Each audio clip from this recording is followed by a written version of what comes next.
ரிதன்யாவோட வழக்கு தமிழகத்தையே உலுக்கி போட்டிருக்கு. இப்ப சென்னை ஹைகோர்ட் சொன்ன ஒரு விஷயம் தான் இப்ப சமூக வலைத்தளங்கள்ல ட்ரெண்டிங். காசு இருந்தா யாரு வேணாலும் தப்பிச்சுக்கலாம் அப்படிங்கிற மாதிரி தான் கமெண்ட் செக்ஷன்ல பேசுறாங்க. இதையும் தாண்டி நெட்டிசன்ஸ் ஒரு சில கருத்து வைக்கிறாங்க. அதெல்லாம் கேட்கும் போது பயங்கர ஷாக்கா இருக்கும். இன்னும் ரிதன்யா வழக்குல வேற என்ன இருக்கு அப்படிங்கறத இந்த வீடியோல பார்ப்போம். சோ வாங்க வீடியோக்குள்ள போகலாம். ரிதன்யாவோட வழக்கை பொறுத்த வரைக்கும் பாத்தீங்கன்னா முதல்ல இருந்தே நமக்கு நல்லாவே தெரியும் ரிதன்யா மேல எந்த தப்புமே இல்ல. ரிதன்யா வாய்ஸ் நோட்டே கொடுத்திருக்காங்க. இந்த குடும்பத்துல இருக்கிறவங்க எல்லாருமே நான் கொடுமை பண்றாங்க அப்படிங்கிற மாதிரி சொல்லியிருக்கிறாங்க. போலீஸோ வேற யாராச்சும் வந்து ஏதாவது சொன்னா நீங்க யாருக்காக தலைக்குழிய வேண்டாம், இத போட்டு காமிச்சிருங்க. என்னோட இந்த முடிவுக்கு என்னோட திருமண வாழ்க்கை தான் உண்மையான காரணமே. அவங்களும் அவங்க குடும்பம் தான் காரணமே.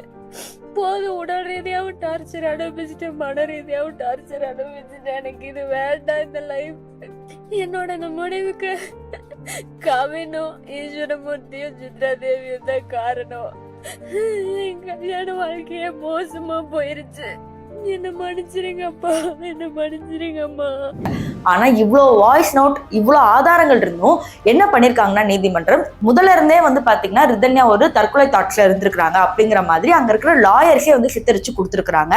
ஆனா அவங்க கல்யாணம் பண்ணிக்கும் போது நல்லாதான் கல்யாணம் பண்ணிருக்காங்க. இவங்க தான் காதல் கணவர் அப்படின்னு நினைச்சு கல்யாணம் பண்ணிருக்காங்க. ஆனா எப்படி திருப்பிட்டாங்கன்னா இந்த பக்கம் இவங்க வந்து ஆல்ரெடி சூசைடல் தாட்ஸ்ல இருந்தாங்க, இவங்களுக்கு இந்த கல்யாணம் மேலே இஷ்டம் இல்ல, அதனால ஏதாவது சொல்லி இப்படி சொல்லிட்டாங்க அப்படிங்கிற மாதிரி அந்த பொண்ணு மேல பழிய போட்டு இப்ப கேஸ திருப்பி விட்டாங்க.